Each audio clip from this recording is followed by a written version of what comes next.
you read newspapers? Or perhaps you prefer reading things online? Maybe reading isn't your medium. How about watching the news?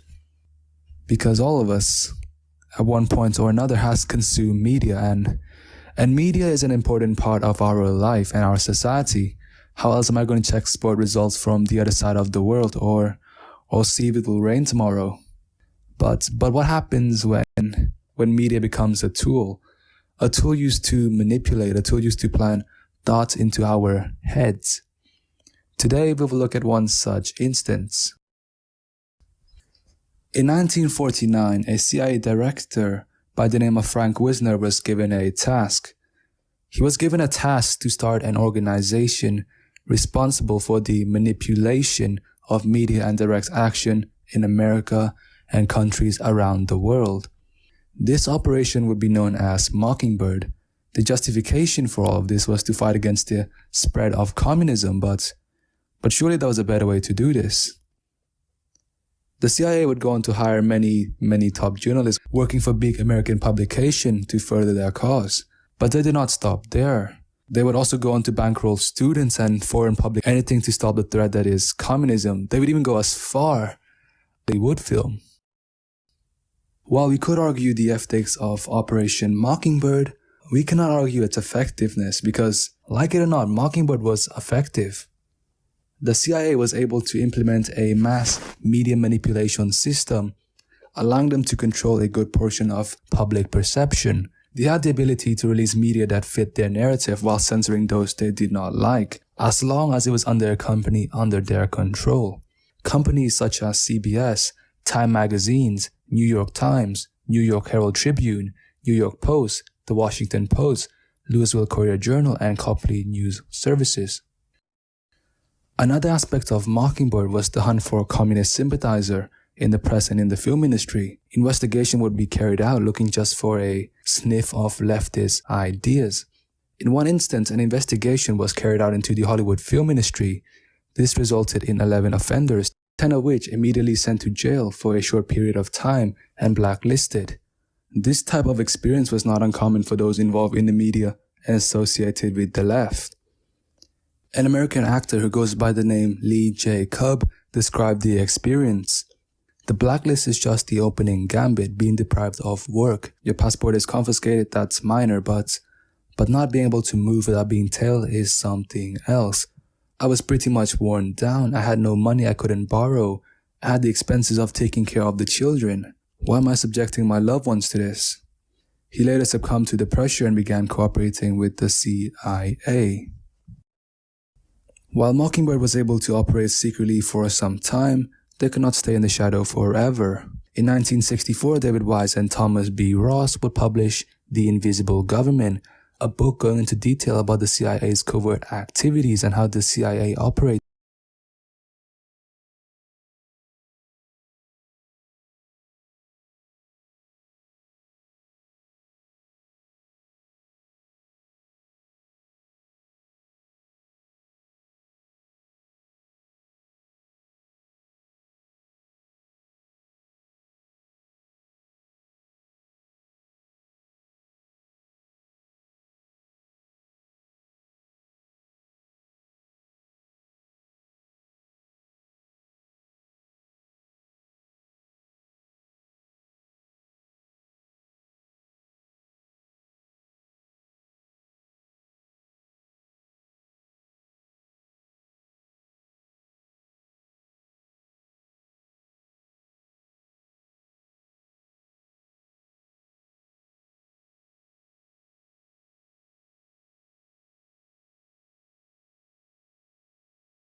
San Antonio's Jessica Headley. And I'm Ryan Wolf. Our greatest responsibility. The news site Deadspin recently produced a mashup video that went viral and unsettled many Americans. Plaguing our country. It exposed how America's largest broadcaster forced its local anchors to read an Orwellian script. The Sinclair Broadcasting Group demanded its local anchors recite the same lines, demonizing media and sowing distrust, with warnings like this. The sharing of biased and false news has become all too common on social media. More alarming, some media outlets publish these same fake stories without checking facts first. What's worse, if you actually watch Sinclair's programming, you'll see they violate almost everything they warn against. So far, no hearings on the big uranium deal. That's right. That's a Sinclair host promoting the debunked conspiracy theory that Hillary Clinton gave away 20% of America's uranium to Russia. That could involve kickbacks to the Clinton Foundation. Oh, and here's another segment alluding to the baseless conspiracy theory that a Democratic staffer was murdered for leaking party emails to WikiLeaks. There's a theory Democratic National Committee emails were given to WikiLeaks by a DNC whistleblower who was later gunned down. Maybe it was him. Maybe it was the Russians. And what about this warning? Some members of the media use their platforms to push their own personal bias and agenda to... Personal bias? Well, Sinclair actually has an entire syndicated segment that does exactly that. The host is a former Trump media advisor. Local Sinclair stations are forced to broadcast his pieces multiple times a week. Predictably, they almost always defend Trump. Facts show that our country is fine, and it is heading in the right direction. And this third warning from Sinclair. We are concerned about the troubling trend of irresponsible, one-sided news stories plaguing our country. Sinclair even dedicated a segment to the existence of a secretive deep state, void of any evidence. It's a term President Trump tweeted about earlier this year. The main source, another former Trump advisor, Sebastian Gorka. Talking at the highest levels of U.S. government. The main facts, a public opinion poll. The only skepticism offered in the 2-minute piece were these 6 seconds. Some critics call the deep state a conspiracy theory peddled by Republicans hoping to undermine the FBI. Clearly, Sinclair doesn't practice what they preach. Large corporations with partisan agendas should not be broadcasting into 72% of American households under the guise of local news. That's why federal regulators must stop Sinclair's purchase of Tribune Media. Pay attention to the story here, and maybe at Fox, and maybe on Breitbart, and maybe in the U.S. Senate, but you won't hear it anywhere else. So you know where to look. My present post as Director of Central Intelligence, I do not insist, for example, upon knowing the name of a foreign agent in some dangerous situation. It is not necessary to my duties that I know his specific identity. It is essential that we be able to assure our foreign agents abroad, a number of whom have already expressed their alarm and limited what they tell us, that their names will be totally protected, since their lives or livelihoods are at peril. I would expect that a responsible representative committee of the Congress would similarly not request such specific identification.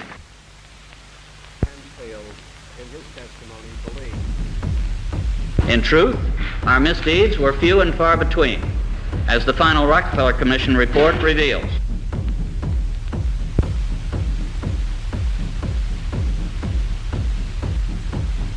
And we cannot conduct covert operations if a committee puts out a report which refers to an activity which leaves out the name of a country or individual concerned, but gives enough evidence for any amateur sleuth to identify it beyond a shadow of a doubt in times for its identification to be carried with the news stories of the report itself. Have you brought with you some of those devices which would have enabled the CIA to use this poison for? We have indeed. For killing people?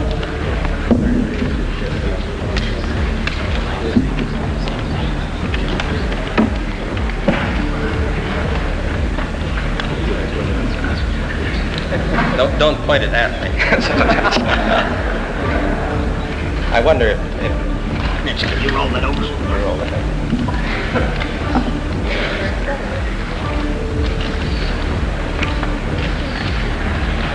Now,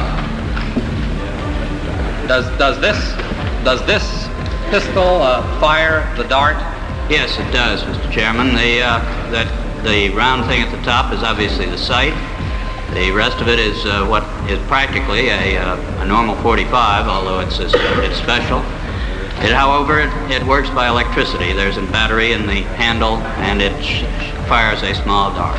So that when it fires silently? Almost silently, yes. Very little. What range does it have? 100 meters.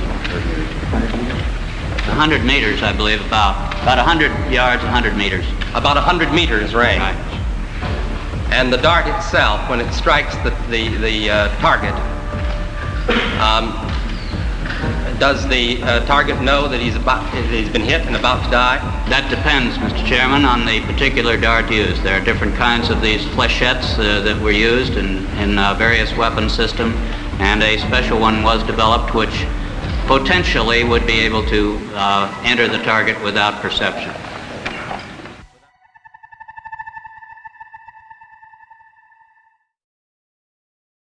Well, nice in that in the intro. On Operation Mockingbird, you should now realise that one thing that every organ grinder needs is a performing monkey who will then distract you as he sneaks behind you and steals your wallet. Just like that. It's like the organ grinder needs a monkey. The PSYOP units that we've been discussing in the previous 2 episodes and the Red Cell units need their own version of the performing monkey, and they get this in the mainstream media, particularly the mainstream news organisations. Now,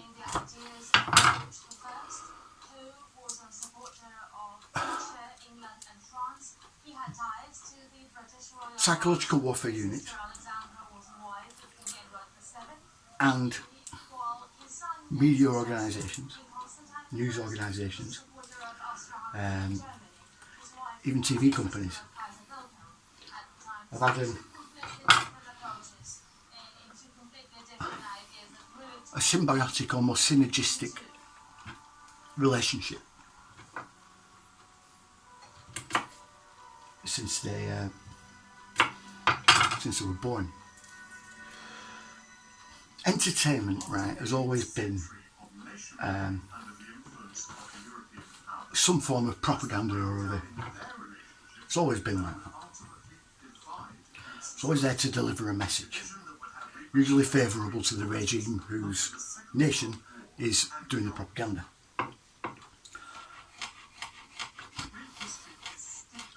And the most effective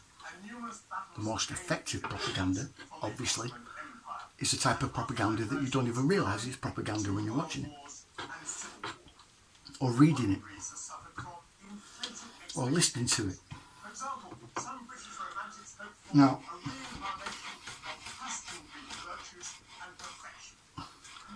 everyone knows that the news organisations are effectively just propaganda machines. That's all they are. They're just telling you the information that they want you to have. Yeah.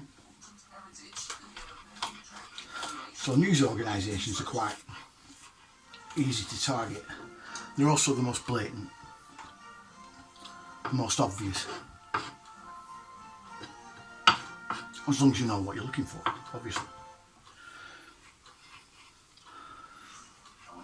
But there are other far subtler forms of propaganda, and these range from the music you listen to the stuff that you read. I'm not talking newspapers here, I'm talking books, yeah? To, again, film, television, comedy shows, even they are.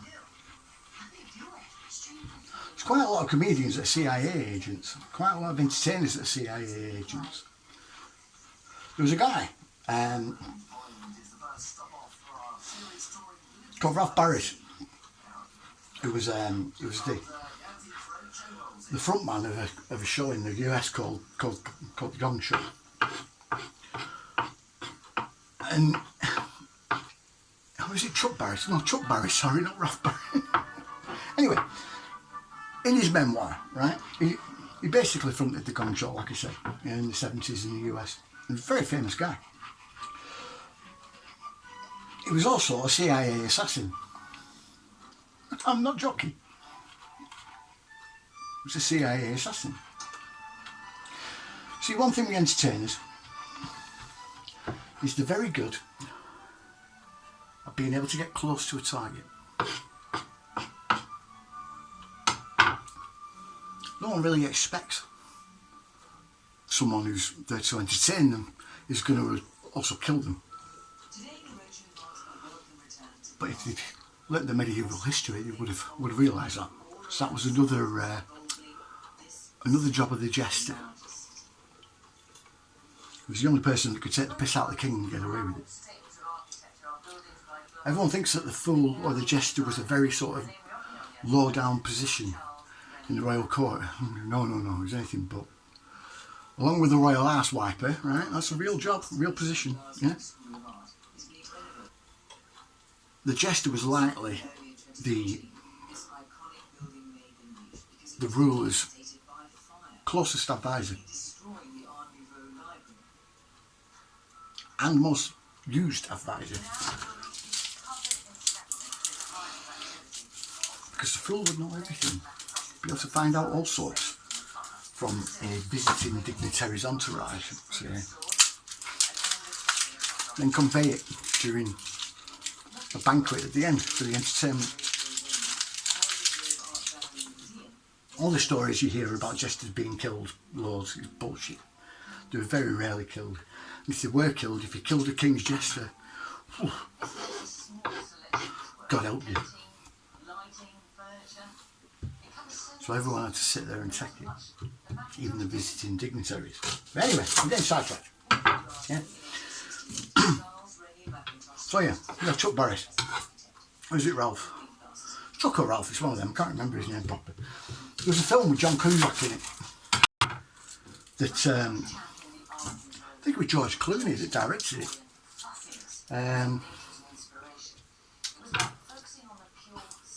I'll put the title across the bottom. Brilliant film, brilliant film. There's another CIA agent as well. Not a lot of people know that George Clooney was CIA at one point.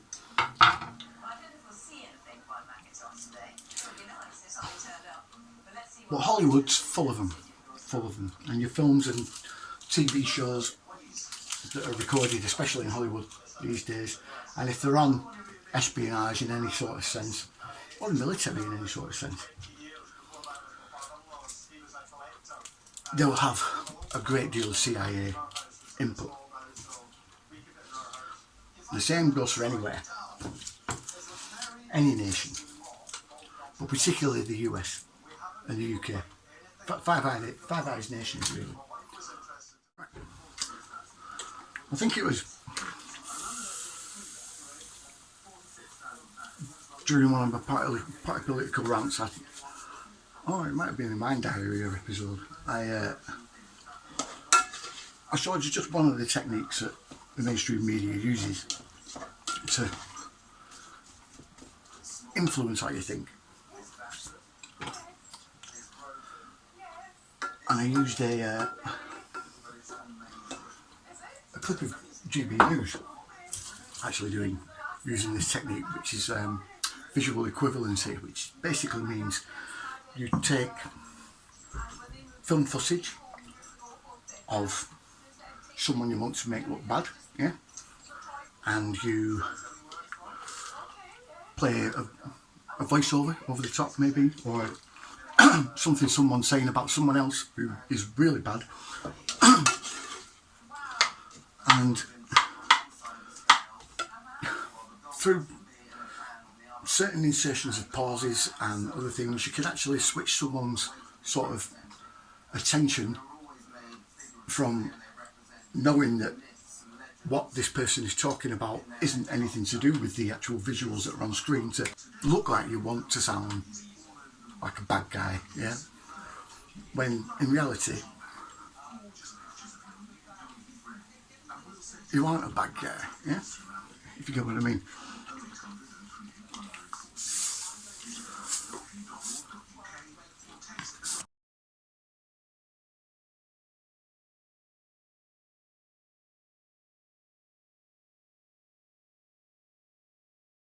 Things you can actually switch someone's sort of attention from knowing that what this person is talking about isn't anything to do with the actual visuals that are on screen to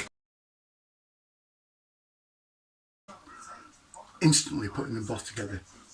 It's extremely easy to do, especially with TV. But there are others. Like everyone knows about the way that that news organisations will edit certain things together. Yeah, they'll take footage of, say, a person talking, and then they'll cut away as they're carrying on the conversation to a very attentive looking interviewer nodding away. Now, when it cuts back to the actual person that's being interviewed, what you won't realise is during that time there's been a cut in the audio. And they'll have cut something out, yeah, to make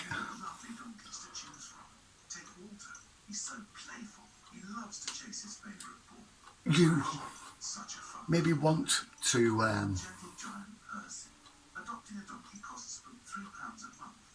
look like you want to sound like a bad guy, yeah, when in reality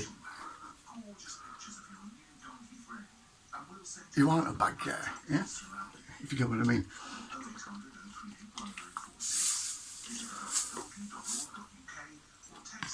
But like I said, they'll edit it in that way to make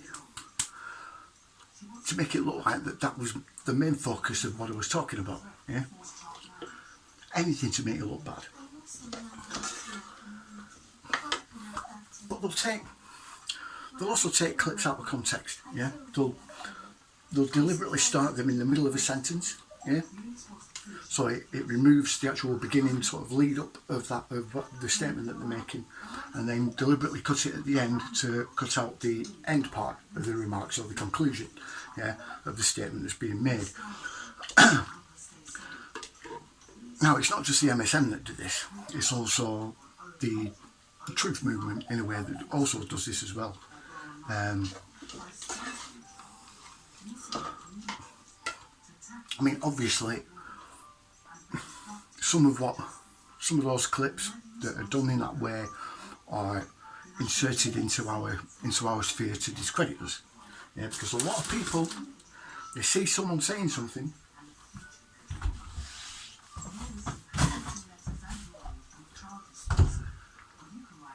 and they will take it as golden, yeah, as being true.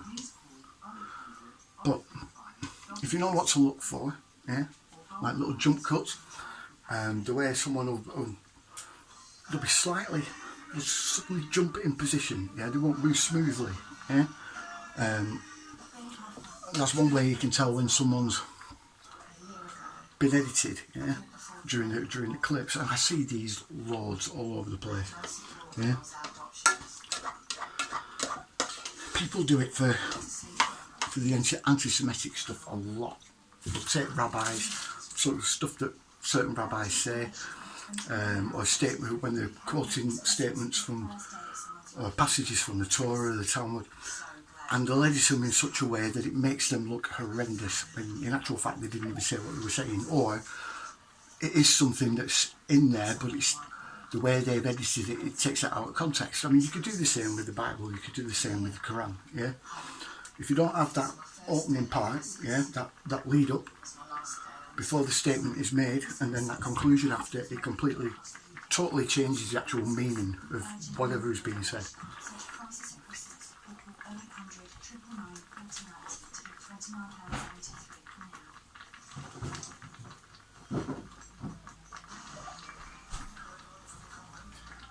And this is a technique that's used a lot.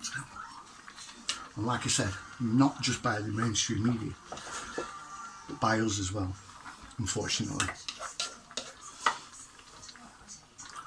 People assume that they're helping, and they're not.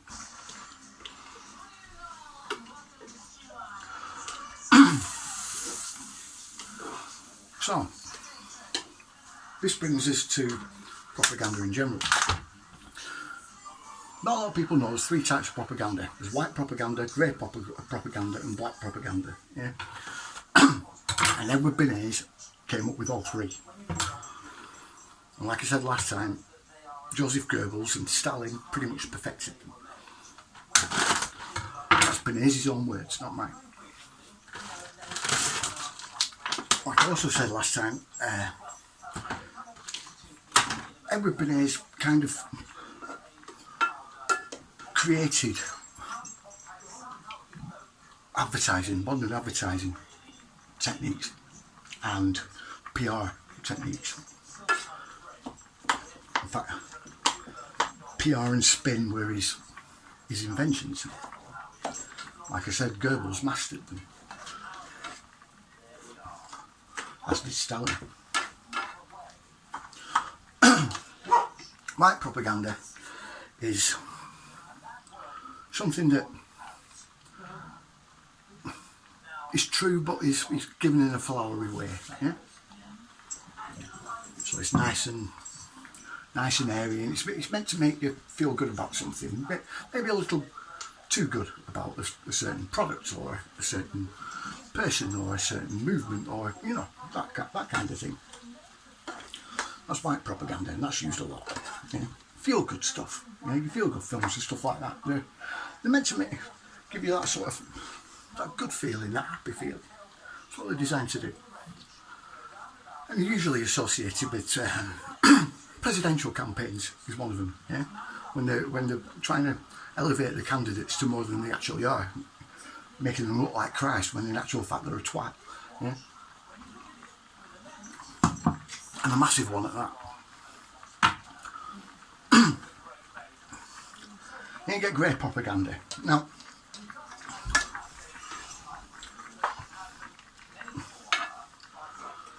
grey propaganda is, again, still uses truth, but downplays it a heck of a lot. Yeah. It'll also, like I said, it'll take truthful statements out of context. Yeah. Or it'll associate that truthful information or that good person with something not so brilliant. Yeah. Never really. The deception is not actually in the content, yeah, itself. It's more in the way that it's used. Yeah. So even though it uses truth, it's still deceptive. If you get what I mean? It's very strange. Black propaganda, on the other hand, is 90% of the time outright lies, and this is used to coerce and steer people in a certain direction. This is the kind of stuff find with cults and indoctrination. Yeah. And who spent his day doing that. And sources like the happened once. Yeah, it happened once. I don't think it happened with Ruth Bader misinforming people on purpose. And then Facebook was saying that they were going to demonetize and deplatform us because we were being fact-checked by Snopes. So they're saying you can't spread fake news on our platform. I'm like, it's satire. So what, I assume Snopes is run by the CIA, or, I mean, I don't have evidence of that, but I like Wikipedia. It seems obvious, but what do you know about Snopes? There was a couple that started it, and they were running it for a long time. I think the guy's name, I might mess it up. It was David Mickelson or something like that, or Michelson. I may be getting that wrong. But anyway, it changed hands recently. Somebody else took it over. Oh, someone else. They actually reached out to us and said, I know we've had a rough past, but we want to put that behind us and move forward. And I mean, in your experience, do the fact checkers, which are, I mean, again, clearly at the very least influenced by the intel agencies, do they play any constructive role in our public conversation? No. No. I mean, well, first of all, they're spending their time fact-checking satire. The joke about Ruth Bader Ginsburg, or her death being overturned by the Ninth Circuit Court. Can you overturn someone's death, by the way? It happened once. Yeah, it happened once. I don't think it happened with Ruth Bader Ginsburg. But USA Today fact-checked that one, and they cited 15 sources in their fact-check. Like, they were taking it so seriously. They checked the Ninth Circuit Court website. They placed phone calls. It's like, just look at the website that published it. So it's the Babylon Bee. It's insane, right? Yeah. Okay. So I always think that behind every ludicrous event like that is a person who spent his day doing that thing. So imagine if you went home at night and your wife says, you're like, "What, Seth, what'd you do today?" Yeah, what'd you accomplish today? And you're like, "Well, I fact-checked a joke with 15 sources." Like, the respect level from your wife has to plummet, right? The fact that it got fact-checked is funnier than the joke itself. Yes. Like the one, so I had spoken with you about this one before, CNN purchasing an industrial-sized washing machine to spin the news in before publishing it. That's a ridiculous joke. It's silly. It's a CNN bias joke. And that got fact-checked and rated false. Just they're spending their time on stories that aren't even... CNN didn't actually purchase an industrial-sized Never happened. They never did. They never slapped their logo on a washing machine and spun the news in it before. It never happened. It was a joke. But the joke is that they fact-check it. They took it seriously. But no, fact-checking... So the way that I look at it is, fact-checking is it's an arm, it's one of the methods that's employed by the lovers of censorship to guard the narrative, not the truth. Yes. And so what they're doing with fact-checking is they're very selective. First of all, they're super selective about what they fact-check. And then the fact-checks themselves often get the facts wrong on purpose. And so they're not guarding the truth and saying, okay, there's this problem of misinformation and we're going to prevent its spread. And we're going to do that by having objective people look at what the facts are. It's all narrative driven. It's all about protecting the popular narrative. And by narrative, you mean lie? The lie, yeah. Whatever the popular lie is that they want you to believe, yes. The claims are on that. You have the press secretary for the current administration saying that Biden has done more to secure the border than any other person. That's a straight-faced claim from the press secretary. Fact checkers haven't touched it. It has not been rated false. Really? Now, why doesn't someone fact Governor check Abbott in Texas, yes. Was talking about how this administration currently has basically an open border policy, and that got fact checked and rated false. So the challenges to the narrative are fact checked and rated false. The narrative itself, which isn't true, is allowed to go on. Now, of course, whenever we talk about mainstream media, we have to talk about fact checkers, because they've become an integral part of the media sort of machine, if you get what I mean. They actually had their origins in spin, and spin goes back to, again, the black, white and grey propaganda. It essentially means that you can take a bad situation and turn it around to make you look good, yeah, or to further the agenda in some way, shape or form. Now, normally you have PR teams, specific sort of members of the PR team called a spin doctor, which is basically an expert in doing stuff like that.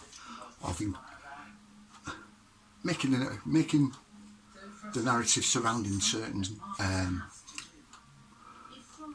events or information or people that are problematic to the regime, make them look bad and make your whatever you're trying to elevate, shall we say, look good. And fact checkers have somewhat taken over this role.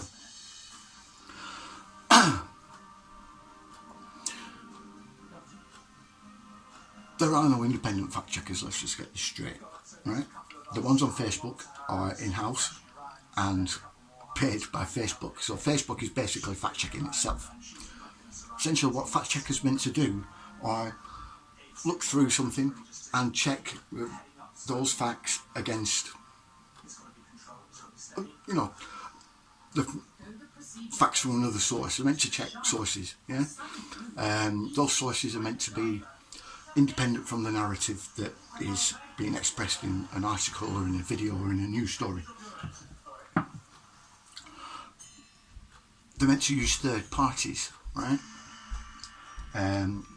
Which is again someone outside of the narrative. So take Farmer as an example. Yeah, when you're fact checking, if you're actually doing the job correctly, you would use a source away from the pharmaceutical companies.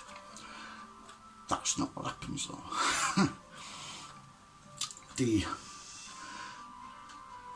They're also meant to be non-profit, right? Fact checkers, this is another thing, again, because money corrupts, yeah?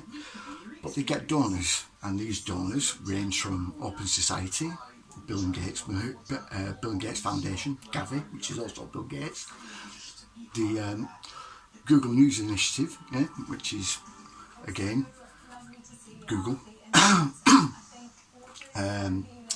plus all the pharma companies and everything else, right? They actually become their sponsors, and then they essentially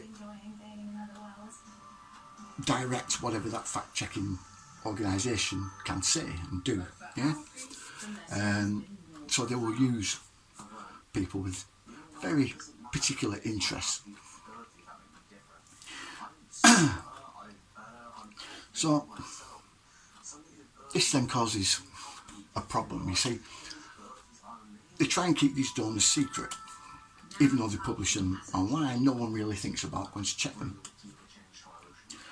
But if you do, you can see them all there, and these are definite conflicts of interest. But they effectively take over the job of what a spin doctor used to do, by using academics. Now, this is where it gets interesting, because the intelligence organisations infiltrated the academic fields a long time ago. So this is why you get certain peer-reviewed papers being published and certain ones not, even though the ones that aren't, very often, are debunking and countering whatever narrative is being pushed, very often. There was actually a scandal in the US, Harvard University. Their president, the one before, I think, is she called? Something Gay, she's called. So, she was just up in a Senate committee. But her predecessor, he published 11 papers overall.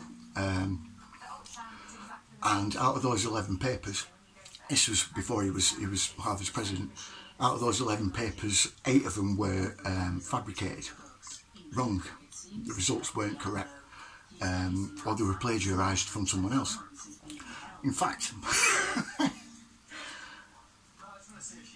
the new president, the woman that was up in the Senate committee the other day, is also being investigated for plagiarism with the academic papers that she's written. So it's becoming a widespread problem. These people are essentially appointed, usually under a intelligence-led influence in some way, shape or form, and they continue to portray the narrative to students. And also they get taken onto news shows left, right and centre.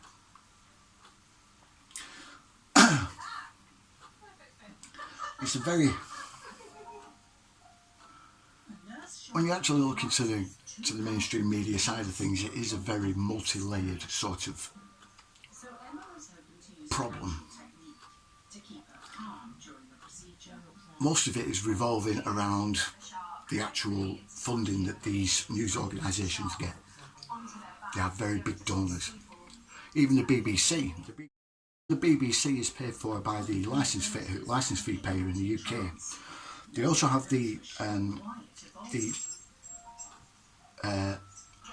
BBC Global News Initiative, which is essentially is meant to be a charity, and they're supposed to go around other nations and teach the next generation of journalists in those nations. But they get funded by Bill Gates. 90% of their funding is from Bill Gates, through Gavi and through the Bill and Melinda Gates Foundation. So they're making a heck of a lot of money from that guy, and it's no wonder that they actually sort of side with him whenever they need to. And this is, again, another part of the problem, because now we have billionaires that are buying newspapers and news organisations to be their propaganda arms. Essentially, Jeff Bezos owns the Washington Post. You have Carlos Slim, the drug baron in Mexico that owns the New York Times. You have Steve Jobs' wife, who owns the Huffington Post. All of these are to generate sort of stories that benefit that billionaire sort of enterprises, shall we say. You'll never see a bad story about Amazon in the Washington Post. Likewise, one against Apple in the Huffington Post, or stories about Mexico and the cartels in the New York Times.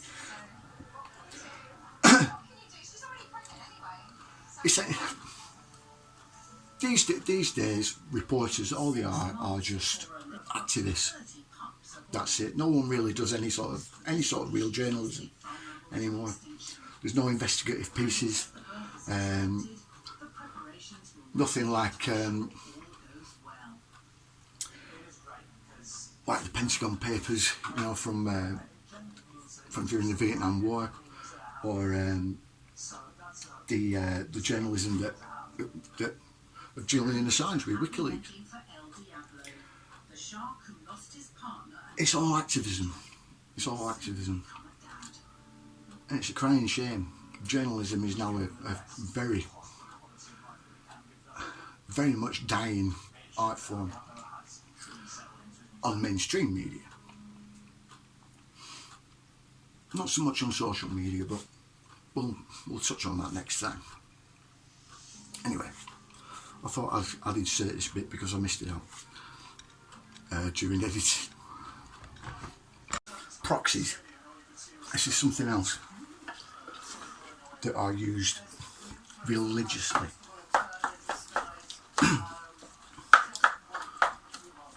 Throughout all these various psyops that are being played out worldwide by every single news organisation or anywhere that makes films or TV or printed word.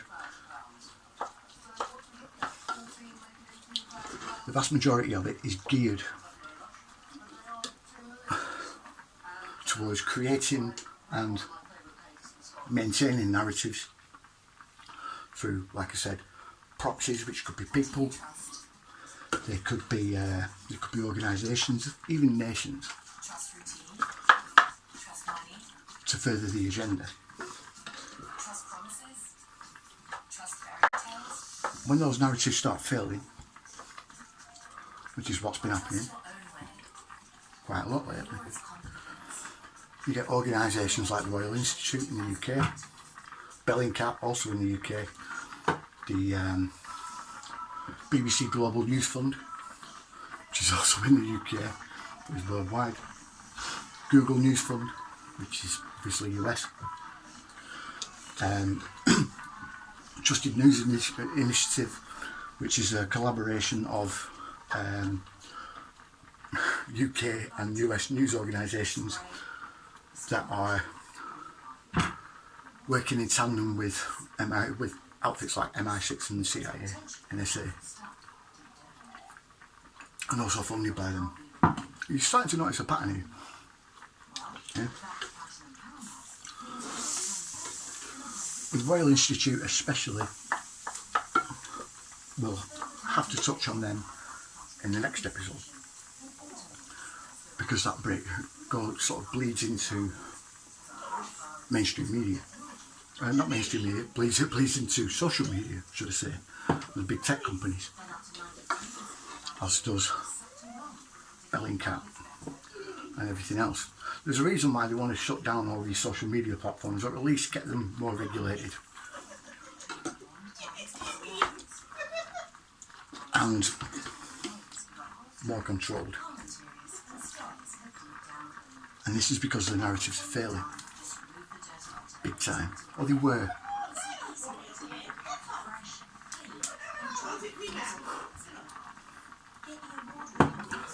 Ever since October the 7th, we started working a heck of a lot more again.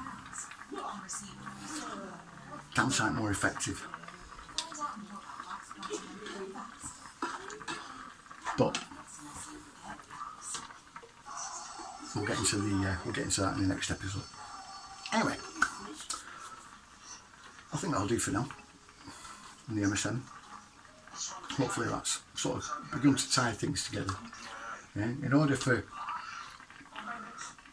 the work that these Red Cells and the PSYOP sort of units do, in order for them to actually work and be effective, you need the MSM to propagate and disseminate, yeah, the narratives. It's pointless having a fake terrorist organisation if no one's going to know about your fake terrorist organisation, yeah? And that's where the MSM comes in. It's also where social media comes in as well. And big tech manipulation from places like Google and Microsoft, but more Google, and that's what we'll get into next time. Anyway, hope you enjoyed that. Like, share, subscribe. This one is a bit personal, yeah, but I think airing it out might just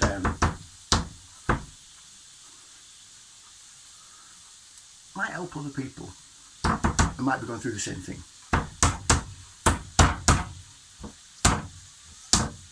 If you're wondering what I'm doing, I'm beating my meat. It's a steak. Look. See that? Yeah.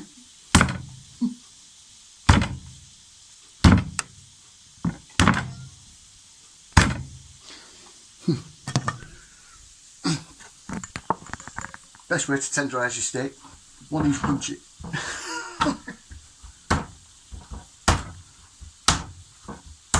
Anyway, that's not why. I wasn't making this video so you could watch me 1-inch punch me meat. Mistake.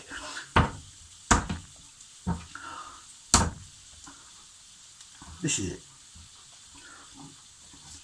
Like many people, this time of year is a bit iffy for me, or it has been for the past couple of years.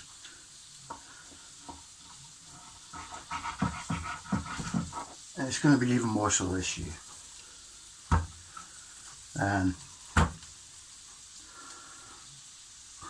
Back in 2021, about November,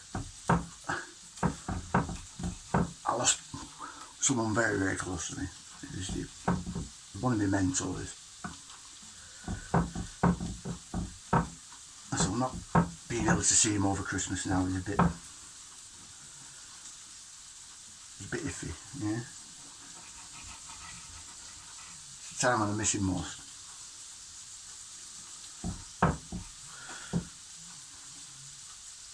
It's not really the same without him. And then January this year, I lost another person that was a big part of my life. But I class him as a mentor as well, really. But both of them like family, and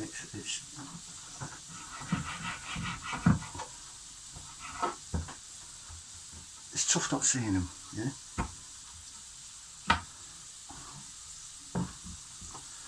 I knew if I had any problems or any theories that I was struggling with, I could say to them, yeah.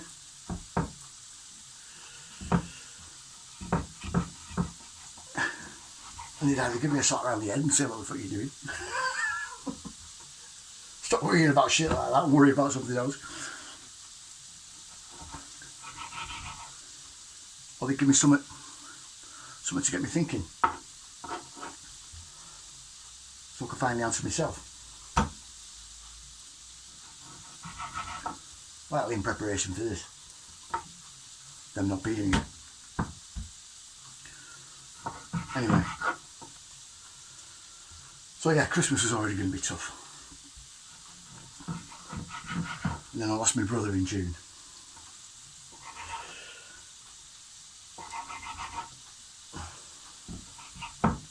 So now we got Christmas without him.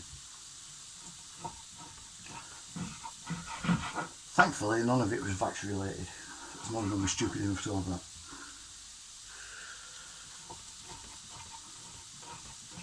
One was old age. Very old age. Of good age. Another one sadly was complications due to bowel cancer that spread to his stomach and everywhere else. As I've stated before, my brother committed suicide, battling with schizophrenia.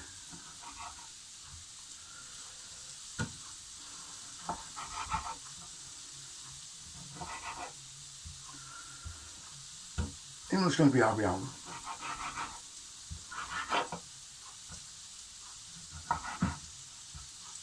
He's still in a way going to be here, yeah? Still going to be with you. Still going to be with me.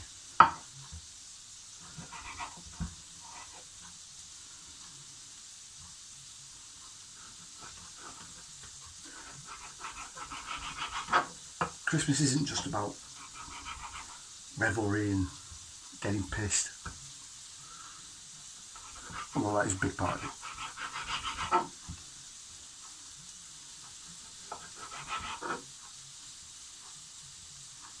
It's also a time when you need to remember to love your family.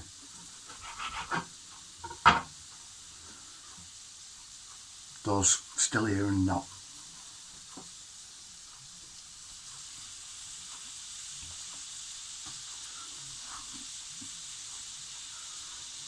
Cherish the time you have with them.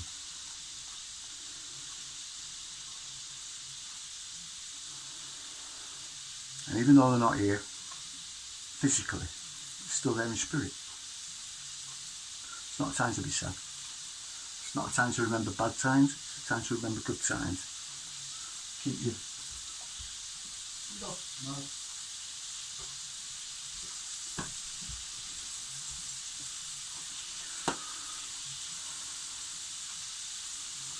You've always got a place in your heart, you know what I mean? And if they've been battling a long illness or mental health problems or anything like that, if they were, just remember they're free now. They're free.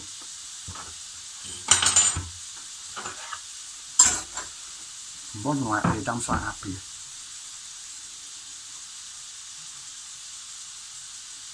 And yes, these times may be difficult.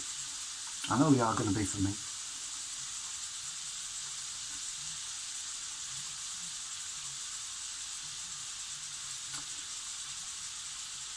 You shouldn't be sad. You shouldn't be sad.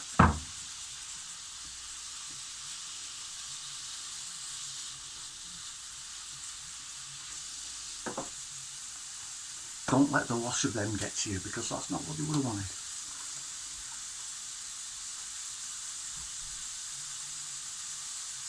But remember them. There's a drink, or an energy drink.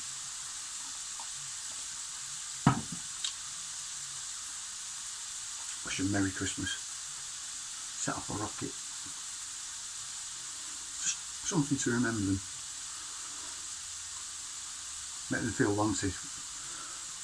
As much for you as for them.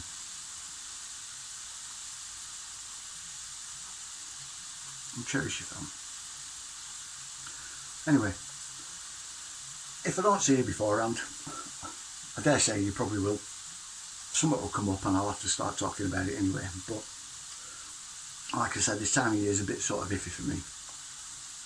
So you may get a lot of incoherent stuff if I do put anything up. But if I don't see you, I wish you all a Merry Christmas.